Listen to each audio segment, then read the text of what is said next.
Hi. Okay, so I'm going to talk a little bit about the movers and interpolators that are used throughout the game.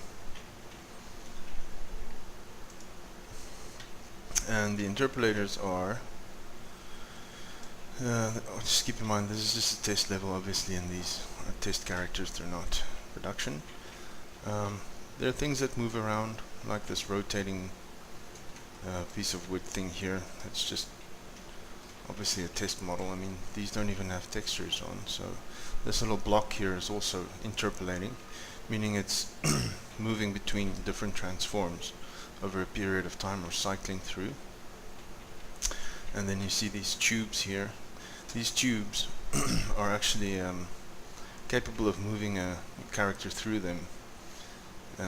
As the character enters them, it will move them forward onto the next one, and by doing that we actually go through all of the tubes pretty quickly, because it compounds the speed. That's useful for moving characters through different levels, for example, or getting them to different areas and locking it down with some sort of trigger device. In this test level here, I've just got a little trigger on this block here, so if you move to this white thing here, the door will open. It's not really a door, I mean, it's just a block. You can see through the wall a bit here because you're going to first person mode, so the camera is moving to the side of the character. That's fine. All of these things that are moving around here are using these interpolators. I'm going to show you how the interpolators work, and how this is just a simple rotating interpolator that interpolates around a specific axis over a period of time. And just quickly want to see if I can get through this door. It's a little bit tricky sometimes because I made it a little bit too fast. There we go. And the character will also be turned into the direction of the move tube, and there we go. We're twisted on the side there. Then the next part is, I mean, the camera moved around there because there's various triggers and things happening as you're moving through the tubes, and this one doesn't have any, so you're just going to move right through. Alright, let's get out of here.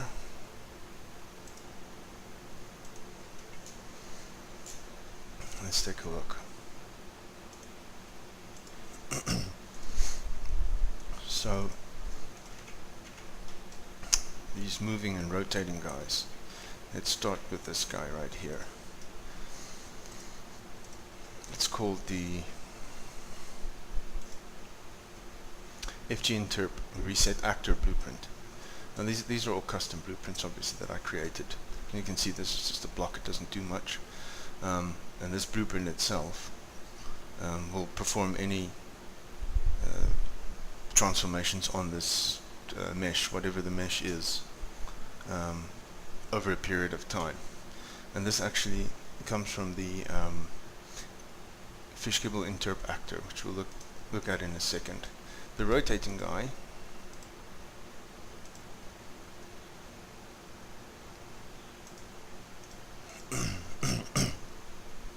it's called the FG Rotator BP, and it can rotate obviously anything you put under the static mesh part of it. So these are just a couple of test meshes here that I made, and how it works is it will use this rotation axis, and there should be it should be using the Interp speed to determine how fast to rotate.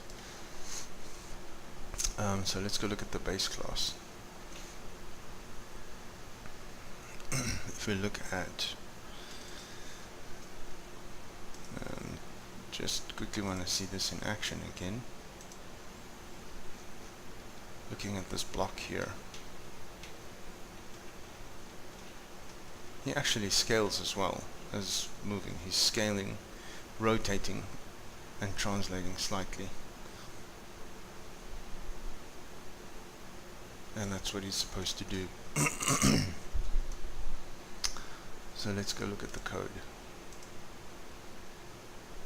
FishGibble Interp Actor is the base class. This extends from callable actor, which is also a custom class, and the callable actor just does exactly what it says it does. It basically calls an any actor based on distance from the camera. There are some things where this is built into Unreal. If you look at any static mesh, it has a desired max draw distance. Is it that? No, it's not that guy. Where is it? I think it is that desired max draw distance. And how do you use that on the tubes, for example? Let's just quickly take a look. I'll go through the move tubes in a second.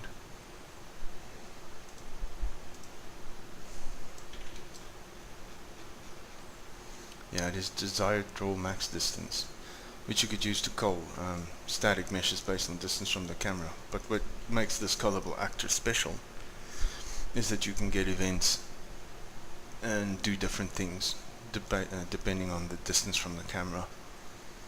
So you might not always want to just hide the static mesh. You might want to disable certain processes like physics checks and things running that you don't always want to run, and you can do that. And the callable actor is special because it doesn't do these checks every single frame. Obviously it does it over a period of time, so you can tell it how many seconds must pass before it must check the culling, and then it will just invoke its various events.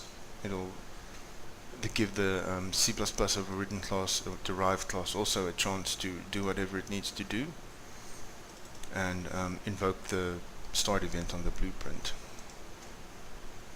So back to the interpolator. Obviously, if the cull distance is set to 0, it won't matter. It won't run any of that code. So then the interpolator or interp actor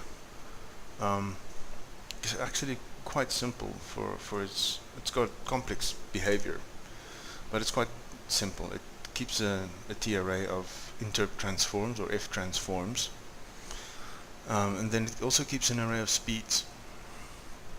These do not have to match, so you can have multiple transforms. These are local transforms. So looking at this block, for example, and which transforms he's got loaded. That's his default position for the first one, where he is now. So that's the location 0, 0 rotation and 1 scale. But for the second, or the second position, or the second transform, actually has a little bit of a local translation on 400 for Z. 90, I think these are degrees. It gets converted to radians in the background. 90 degrees rotation on its local Y, which is this axis over here. That's why it's rotating and moving upwards. And then it's got a non-uniform scale set. And it's got a one interpolation speed set, so that's 2, so it's moving pretty slowly. It doesn't use any rotation. And as for the rotator guy, he's got his local axis set on Y, so he'll be rotating around the Y axis at a speed of 100. And in this case, I actually think this Y is world and not local, unless the mesh has turned. Yeah, no, it's world. That's actually wrong. It should be using local. I'll need to change that. So let's quickly see how this works for the interpolation actor. In the begin play function, the most important part is all of the transforms have to be in the meshes space or the world space. That's why all of the transforms will be multiplied by the actor's world matrix. So then, all all of the transforms will then be in its local space. Then from the tick function, as long as it's not cold, and as long as it has any interpolation speeds, it will, that's for the rotation obviously, and the rotation is very simple. It's just add actor local rotation over a period of time, so this is called every tick.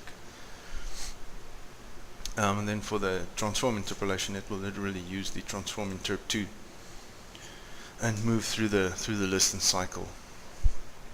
Now it can obviously bounce or loop from beginning to end and then back to the beginning, or restart at the beginning again.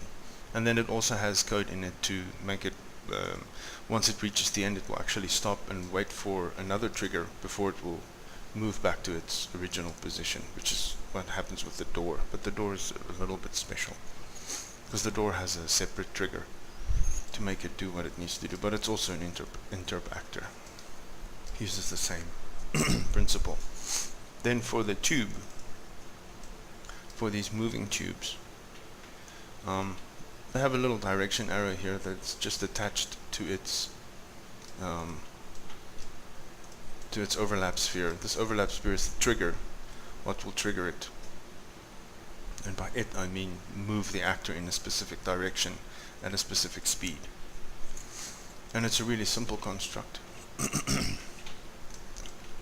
This is obviously a blueprint, so these meshes could be anything, it could look like anything. It doesn't have to be this mesh, it could be replaced with another mesh. And you can see the default direction here of the arrow isn't pointing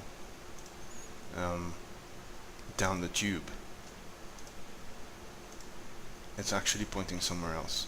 So these are meaning, all of these in here, I mean, this is an instance of that blueprint, and each and every instance of this blueprint will have its direction set where it needs to point to by simply changing the orientation of the overlap sphere itself. So this is set to 90 degrees or negative 90 down the z axis or z axis, whatever. And let's take a look at the code quickly. This inherits from or derives from the direct move actor. And the direct move actor is another custom class. It just derives from a actor, and it uses the overlap sphere to so it's obviously got its event set for overlap. And when it overlaps, it will simply call add impulse based on the direction or the transform of the overlap sphere, and it's got a specific force to move by, which is per instance. And it compounds, so as the character moves from one tube to another, that impulse will compound, and it will actually move him all the way through, like you saw, moving through the tubes. Alright, that's it for now. Thanks.